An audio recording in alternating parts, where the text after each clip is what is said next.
So I'm delighted to have my guest this week, Sarah Greaves-Gabbadon, who is AKA, which is also known as JetSetSarah, who I have followed vicariously for quite a while via Instagram, as I'm sure a number of you have, and also had the opportunity to meet in person. I think it was last year, or was that long ago? Or was it earlier this year?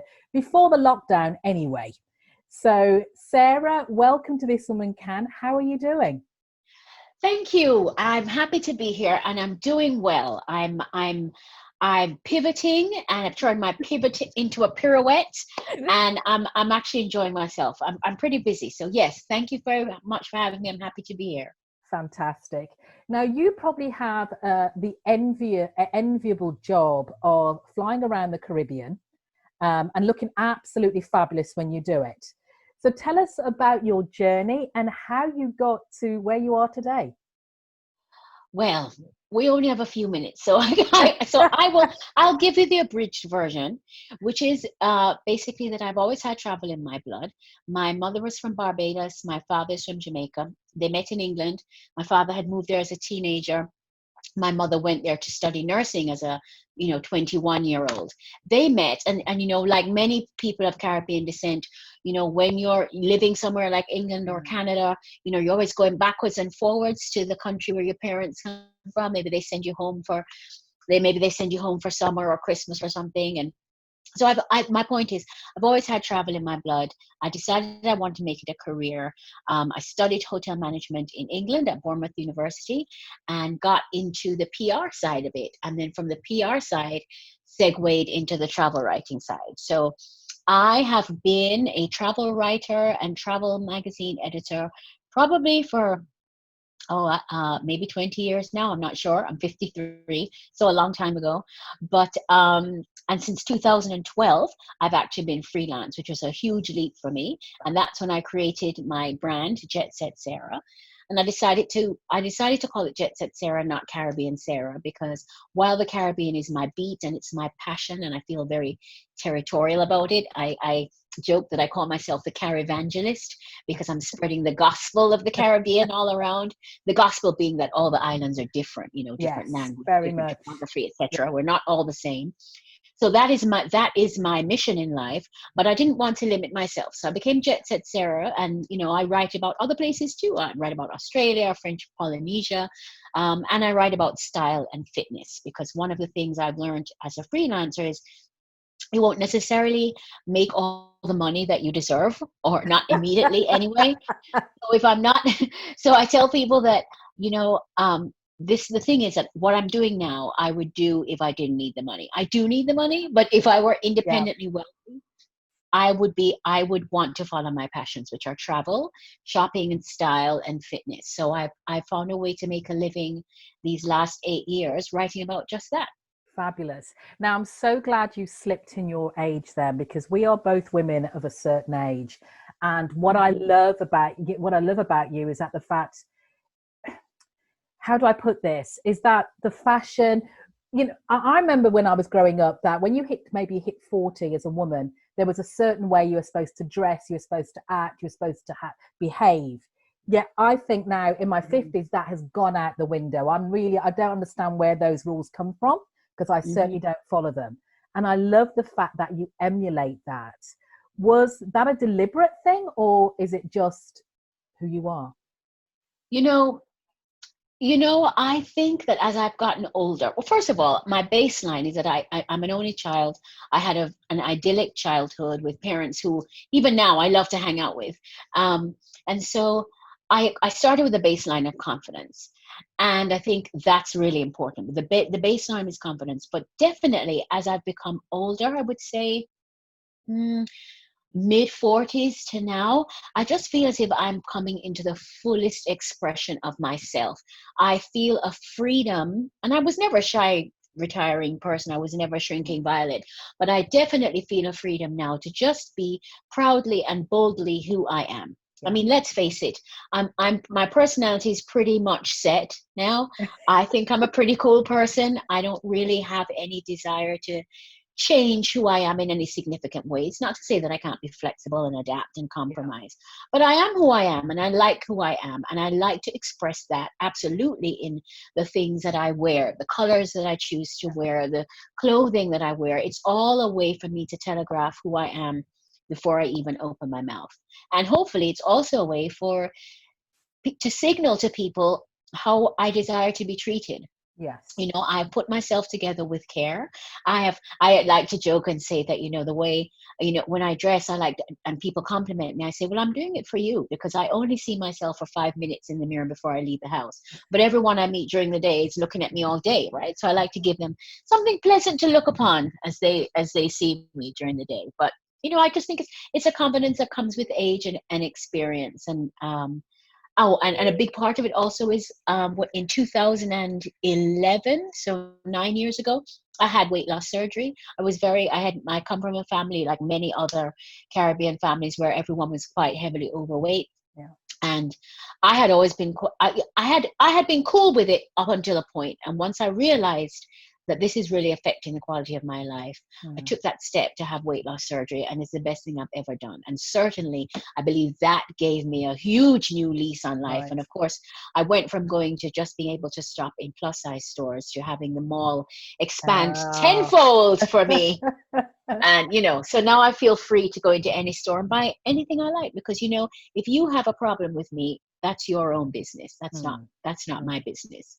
So I'm glad you touched on confidence there, because you come across a very confident person, whether you like to or not. But has there ever been a situation where you lacked confidence, and how did you get past those stages?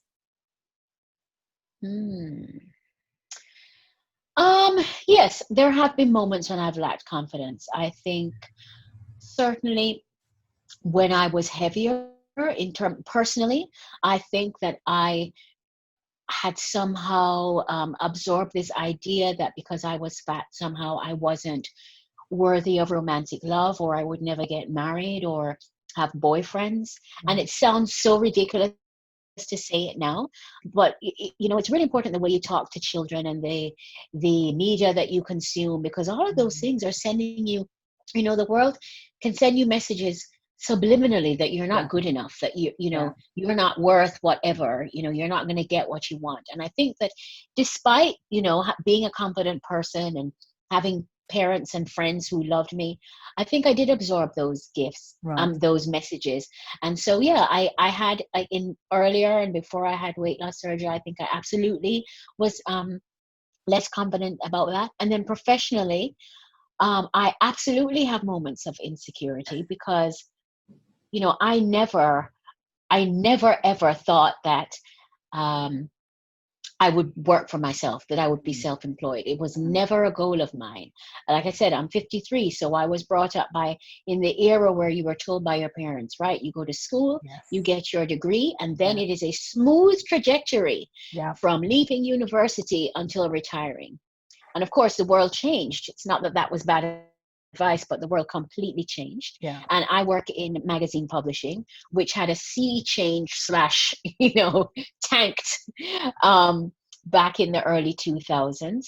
So I have had, what's been challenging for me, and it's my greatest challenge, it's also my greatest success, I think, looking back, is the fact that I've had to reinvent myself. I thought, right, I'm on the career train, I'm just on now until we reach the final stop. And all of a sudden the wheels fell off and the train crashed and I didn't know what to do. So I've had moments of professional insecurity, having to reinvent myself as a self-employed person, as a sole contractor, whatever you want to call it. And all the issues that come with that. That's been a challenge for me. And I like you touched on that, because I would ask you probably a little off topic slightly, but you talked about reinventing yourself, and given the current climate and all that's happened over the past few months, there's going to be, there already is huge change for women, for people changing careers because of work and stuff like that. So could you share maybe just one or two tips as to anybody going through that career change, career invention, pivot, pirouetting, that you could share with the listeners? Yes, I think it's really important to recognize what your strengths are and what you enjoy. And maybe this is an opportunity now to do something that you've always wanted to pursue, but thought, oh, I'll be more practical. But now, sometimes when the worst things that you can imagine happen and you realize you survive, that gives you energy to say, you know what, I'm going to try that freelance career, or I'm going to try that career change because the worst has already happened and I haven't fallen apart, Yeah. So you could see this time as a springboard, as life giving you permission to do that thing that you've always loved. At the same time, if you have to make a career change, think about what it is that the skills that you have in this particular, that you've developed, and the experience you developed in the particular career that you have, and how that translates to other industries, to other things, because they're, just because you are a nurse doesn't mean that you can't work, that you can't do something else, because there are skills that you learn as a nurse, empathy, attention to detail, blah blah blah, that could work just as well and are very well suited in other careers. I mean, certainly for me, I know that sharing my experiences in the world with people is what I want to do. And certainly for me, when all of this happened, if you follow me, you know that I travel 3 out of every 4 weeks of the month. So it was quite a moment for me when I came home from my last trip on March 7th and haven't traveled since. And I wanted to myself, I spent all this time building up, audiences on social media. And I thought, wow, well, is anyone still going to be following me or be interested in what I have to say if I'm not traveling? I was challenged with thinking, how can I still remain relevant and interesting and keep my audience engaged? And I thought about it and I said, well, I'm not an epidemiologist. I'm not a doctor. I can't give people COVID advice. But I do know that we all have it in us that we want to travel. And until we can travel, I can do two things. I can inspire people by repurposing, a gazillion photographs that I've taken, or videos that I haven't made, moving them from one platform to another. So I can inspire people to travel when it's safe to do so. And now, as the Caribbean opens, I have another goal, which is to inform people about, which islands are open. Should you even travel now? Because we are in the middle of a pandemic. All the protocols with the islands of getting into the islands and the countries are different. So I'm now trying not just to inspire, but to inform. And I'm really happy to see that I've actually grown my audience through the pandemic, which I didn't think was going to happen at all. I thought I was going to lose tons of them, but I've managed to grow that. And I think that's because honestly, I feel that I'm doing the work that I was put here to do on Earth, without sounding too woo-woo and new agey. But honestly, I think that's why I'm here. Well, I think people still want to have the thought of that. Look, I can still travel to these places, and I also love the fact that you're almost pinning down, identifying that each island is different, because people tend to think of the Caribbean as one mass, when we are many, many different countries. So you can have a rude awakening if you're not up to speed with what's happening in that particular island. So I think it's great. Right, and people also think that the protocols are the same island to island, and they're not, as you know. Antigua has a completely different protocol from St. Lucia, from the Bahamas, and it takes, as I keep saying to people, I want you to go to the Caribbean, but go when it's safe, and make sure that you're informed before you go, because the days of just jumping on a plane and going are over. Now it's going to take preparation and research before you go. Yeah, definitely. So Sarah, that's great. And you talked about reinventing and stuff like that. And I can see you've done a fantastic job of it. But if you had to start over from scratch, knowing what you know now, what would you do differently? Mm-hmm. So before I went freelance in 2012, which was, I'm a reluctant freelancer. Like I said, I would have happily have worked I was used to be executive editor at Caribbean Travel and Life magazine. And it was based here in Florida, but it was the only newsstand magazine in the US that was devoted to the Caribbean. Right. It had been around for 25 years, but unfortunately it shut in 2012. And the one thing I wish about that, I feel I took full advantage. It was a job I loved, and I took full advantage of every opportunity it brought me, except for the fact that I wish I had started the JetSetSarah brand while I was still at Caribbean Travel and Life, and could have leveraged Yeah. their audience Yes. to be mine. I think, Yeah. wow, I'd Yeah. have so Yeah. many more followers now, Yeah. but hindsight is 2020. But I do try to pay it forward by telling my other colleagues in the media who work for media houses, start now. Don't wait till you are Yes. forced into freelancing or decide to go freelance.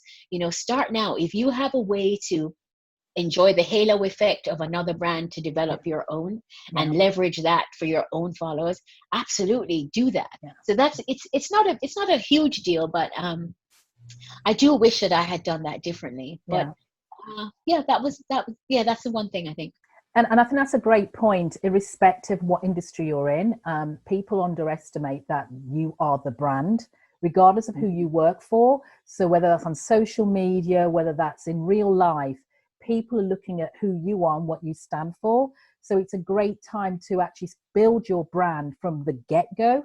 Yep. Own your name on the URL, whatever you need to do, but be cognizant that your brand portrays who you are as you navigate your career. So that's a fantastic Yes. piece of I advice. mean, because let's face it, who you are, yours is the only brand that you're guaranteed to have for your lifetime. Yes. No matter who you work for now, no matter how secure your industry feels or your job feels, the days of people having one job for most of their career, or even two jobs for their career and getting the gold watch at the end, are over. So you have to develop and protect your own brand, basically from the time you enter the workforce, really.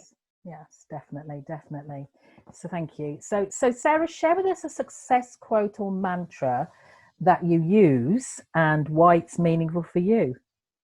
Oh, a success quote or mantra. I don't know that I have quotes, but I have, or not pretty wrapped up in a bow quotes, but there are two things that guide me.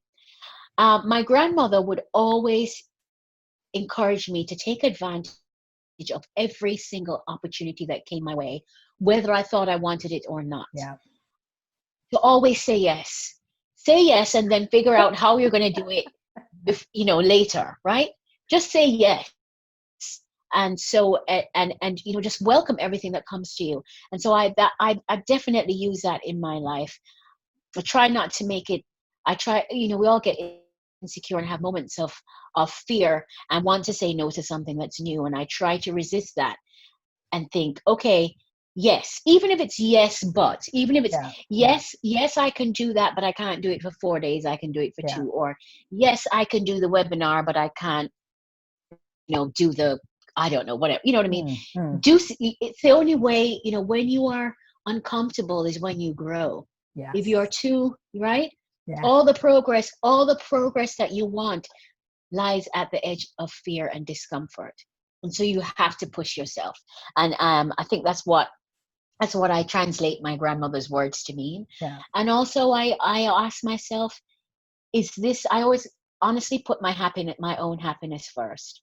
I'm not one of those people, and I've never been one of those people that could do a job and get up and go to an office every day only because it paid very well, but I didn't really enjoy it.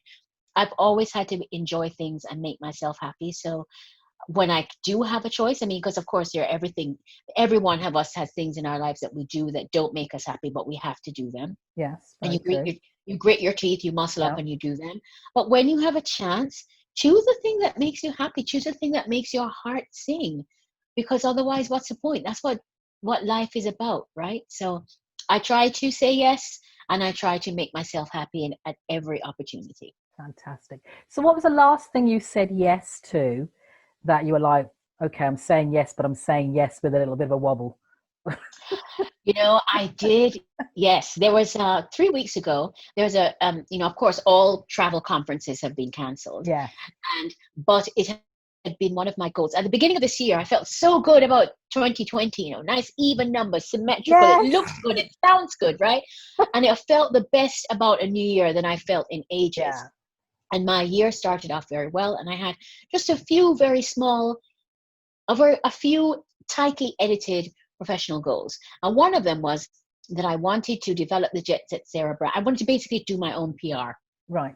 Like, I have gotten to a point in travel writing where I didn't feel that I needed to prove anything more. I write for great outlets, for Travel and Leisure, for AARP, blah, blah, blah, the Telegraph newspaper in England. And I thought, but where I really want to make progress is towards my larger goal of becoming the face of the Caribbean in broadcast media. Right. And I decided that the way I needed to do that was to do more speaking engagements. Yeah. So I had two things that happened. In January, at the last minute, and when I say last minute, I mean like maybe 10 days beforehand, I got asked to fill in on a panel and speak at the New York Times travel show, which is a huge deal. Yeah. It's the largest travel show in North America, I believe. And, you know, I knew I had to say yes, but I was freaking out because I didn't feel I had enough time to prepare. And there were just a number of reasons where I thought, oh my God, Yeah. oh my God, Yeah. oh my Yeah. God, freak out. But I said yes because I knew I could never forgive myself if I didn't. And I was very nervous. I mean, I thought I was going to vomit 2 seconds before I went on stage. But, you know, I went on, the second I got on stage and the light turned on and I saw the people, Yeah. you know, I'm a natural Yeah. performer. So Yeah. I was in the flow. I knew what I was talking about. I was passionate about what I was talking about. And it went really, really well. And I was so glad I did it. And it's so funny because I have zero recollection of actually, once I started talking, I really don't remember anything that happened until the Yes, end. I know it But well. yes. And so there was that. And then it happened to me again. Now, ironically, I thought that I was not going to be able to achieve those public speaking goals because of the lockdown. However, of course, what's happened? Everyone's It's taking gone on things to the virtual. web. Yes. So Yeah. so many invitations to be on webinars, to do podcasts with people Yeah. like you, things that would not have come to me because of, you know, pre-COVID or if there was no COVID. Yeah. And I've really embraced those. But, you know, I'm very relaxed talking to you now. We've met, we have a rapport, Yeah. but, and it's just the two of us. But about 3 weeks ago, I was asked to be a panelist on something called the New Travel Conference, and it was completely online, 5 days of presentations Right. throughout the day, like a real travel conference. Yeah. Yeah. Yes. And I was asked to be on a panel. I was asked to be on a panel talking about race in the travel industry, which isn't something that I usually Wow. talk about. Okay. Very topical, And however. yes. And, you know, they were unlike, you know, usually when I do a webinar, you know, there's maybe 20, 40, maybe 50 people. But this was like 300, somewhere between 300 and 400 very high level people in the travel industry. And so, of course, I couldn't see them, but Yeah. I'm sitting here in my Good. office presenting and about something that, you know, I haven't really spoken about before. Yeah. That was nerve wracking. But, you know, I Yeah. did it and it was well received. And, you know, with every triumph, you think to yourself, okay, I can do it. And it prepares you for the next one. Fabulous, fabulous. And like you, I had my Janice 2020 plan. I had it more travel, more speaking engagements and everything. Like everything just went poof, you know, like that, literally overnight. So Yep. I totally empathize where you're going. So I'm doing a lot more virtual work. I'm fortunate that a lot of my work is virtual anyway, so that wasn't too bad. And it has exposed me to some greater audiences. But like you say, I wanted to do a bit more pressing the flesh and being things more, put myself out there more in person. But it is what it is, and we learn to adapt. And you've done really well doing so. So kudos to you. Thank you. So Sarah, what advice? I love this question. What advice would you give to your teenage self? I would give to my teenage self the advice that if you have a chronic problem, don't waste your time talking to your friends and your family. Seek professional help. And that's advice I give to people now as adults, whatever it is. I mean, for me, you know, I struggled with my weight my entire life. And it wasn't until I got professional help and had weight loss surgery that I have been able to manage it. Right. I just think that a lot of times we get caught up in a cycle of complaining because, you know, so there's a comfort in complaining. You know, you're very familiar with your problem. Yes. You're familiar with your problem, but you don't know what the solution is. And there's a certain fear about who you would be and what your life might be like if you didn't have this hurdle that you think is holding you back. Yeah. So, yeah, I think I would say to people, when you identify, or to teenage Sarah, when you have identify a problem in your life, just go straight to the professionals to fix it. Yeah, I love that, because as a coach, quite often what I find is that I'm usually asking my coachees, the women, the questions they know they need to ask themselves, but they've been avoiding, and Mm. they have the answers, but they just don't want to hear it. So it's Yeah, quite yeah. Sometimes you're interesting. just not ready. Just not ready. But when you're faced and you know how much it stops you from doing something you want to do, something you love, then you really know you have to kind of put a stop to it and put a line in the sand and say, look, I have to face this. So yeah, I like that.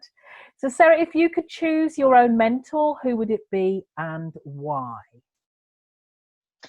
I thought about this, Janice. I thought about this, and I figured, I'm a brand ambassador for the Oprah magazine, so I was like, well, should I say Oprah, or But the truth is, I first of all, I can't choose just one mentor, Yeah, but it's not a famous person. When I think about the people who have mentored me and yeah, who I really respect, they're people in my family. My grandmother, because she was the amazing. She's gone now, but she had 8 children and moved from Jamaica in the 50s to England, and didn't even have a high school education, yeah, but managed to raise 8 healthy children who are now all professionals. Just amazing. She had a mixture of strength and sass that I really, that I really admire and hope to emulate. I'm I told you I'm an only child. I'm very close to my father, and his practicality, his steadiness, his reliability, I really respect. I love that. He's such a decent and honorable person. And I think if people can talk about me the way they talk about my father, I'll know yeah. my life has been a success. And Lovely. my mother, Yeah, because I always say to everyone, she's the kindest person that I know. She never has a bad word to say about anyone. She's understanding, she's sympathetic. I tell people all the time she's a much nicer person than I am, but she's the kindest person that I know. So, yeah, it's the people in my family really who have influenced me the most and have been great mentors for me. And I honestly think would make great mentors for other people if they knew them. excellent, excellent, excellent. And I always talk about people like that being the unconscious influencers, because they Yes. don't know how much they're influencing those around them. So yeah, I have a few in my life too. We're coming down to our last couple of questions. So I'll get you out the hot seat. So what are the 3 things you have learned about yourself during your career? Ooh, yes. Okay. So I've learned I have I took for granted that everyone was, and I'm just gonna own this. I took for granted that everyone is as confident and as charismatic as I am. And Mm-hmm. I did not realize until being in the working world, A, that everyone else wasn't like that, and B, that that was such a valuable Mm, personal quality to have. Because in the end, work is all about relationships, right? cheers. Yeah. And if 2 people do a job equally well and one person is personable and the other one is a real pain to deal with, guess who you're going to ask to do the job, right? So I have learned that my personality, my confidence is a huge bonus to me that Yeah. I didn't even realize I had. Um, I've also learned that um, that despite that, just like everybody else, I have moments of doubt and Mm, insecurity. For example, when yeah. I was quote unquote forced into freelancing, I didn't know if I could do it. I had many moments when I was like, oh my God, I'm not a small business owner. I don't know how to do this. I never thought of myself that way. Yeah. So I've learned that those 2 things can still exist. You can be confident, but still have moments of insecurity, Yes. which you have to honor and face and push through. Yeah. Yeah. Pushing through being the most important thing. But just because you're insecure doesn't mean you're not confident. And if just because you're confident doesn't mean that you're not going to have moments of insecurity. Yeah. Yeah. Um, yeah, I think that's only 2, but I think they're 2 important They're things. too strong. But They're that, two yeah, strong ones. And I think the key there for me is probably the third is that you have found strategies to address both of those issues, both of those challenges, um, yeah, very yeah, well. I think so. I hope so. So I'm giving you your third there. Thank you. Thank you. I appreciate it. Now, I may know the answer to this one, but I'm going to ask it anyway. So, where would we find you on a Saturday morning at 10 a.m.? And I think I know the answer. Saturday morning, I am a runner. And so Saturday morning is usually my long run, which means that I live in Miami. So, and my dirty little secret is I actually hate heat, even though I live in Miami and I'm in the Caribbean all the time. I'm a big fan of AC. I'd marry it if I could. But anyway, so the point is that I wake up very early to do a long run. Yes. And depending on whether I'm training for something, we could be running 6 miles or we could be running 10 miles. So I might be waking up as early as 4 o'clock. Yeah. So by 10 o'clock in the morning, you are going to find me post long run and pre-nap at home, cosseted in air conditioning, perhaps using some sort of massager on my calves because they tend to get tight after the run. But I will have that wonderful feeling of, oh my goodness, it's 10 o'clock. I've accomplished so much. Yes. I'm showered. I've exercised. I'm now going to eat anything I want. And then I'm going to have the most righteous of naps. And nobody wake me until I wake naturally. So the short answer is post run, pre-nap, feeling righteous. And I totally understand that because, like you said, I was fortunate to run New York Marathon a few years ago, and I was training for it out here in the Caribbean. And I was running at 3 o'clock in the morning to avoid the heat because I couldn't do 16, 20 miles in this heat right now. So I totally understand. And like you said, that feeling at the end where you can just like, I can eat anything I want because I have just burned 2,500 calories. You know, that is rewarding in itself. Now through injury, I've had to substitute running with cycling. So this morning I did 16 miles cycle, so a short ride. Really? It sounds impressive to me. Short ride, but then it's knowing I can actually eat something. So I think when we get to being women a certain age again, that we have to kind of find that balance between exercise for health and for eating. So I was almost right. I thought you might still be running, but the post run, I'll take that for the win. Oh yeah, 10 o'clock. Yeah, no. No, I'm definitely, I'm definitely, by the time the sun's high up in the sky, I am inside. Yeah, that's fantastic. So Sarah, my last question is, what does success feel like to you? Success to me feels like happiness and peace, contentment and peace. Success is not really, it's not that you don't have issues or challenges or worries, but there's a contentment that you have, that you're on the right road, that you're on the right path, and that you'll get where you're going, and that right now is where exactly you're supposed to be. It's exactly where you're supposed to be. So yeah, success it just feels relaxed and happy and peaceful. I mean, I think that's all anyone can ask of their life. If you are relaxed and happy and feel at peace with yourself, you are a success. Absolutely. Fantastic. I love that answer. So that was my last official question. But if people would love to connect with you or get to know more about what you do, where can they find you? It's very easy. I have a website. It's called JetSetSarah.com, and it's Sarah with an H. And you can find me on every single social media platform at JetSetSarah with an H. But I will say that my favorite and the one I'm most fun on, I think, is Instagram. So look for me on Instagram first, because I like to joke to people that, doesn't matter where in the world I am, I really am living on Instagram. So you'll find me there. Fantastic. Sarah, thank you so much for your time today. It was a great delight, truly a pleasure speaking with you. Thank you so much for asking me. This is actually the highlight of my morning. Thank you, Janice. Oh, great. Thank you.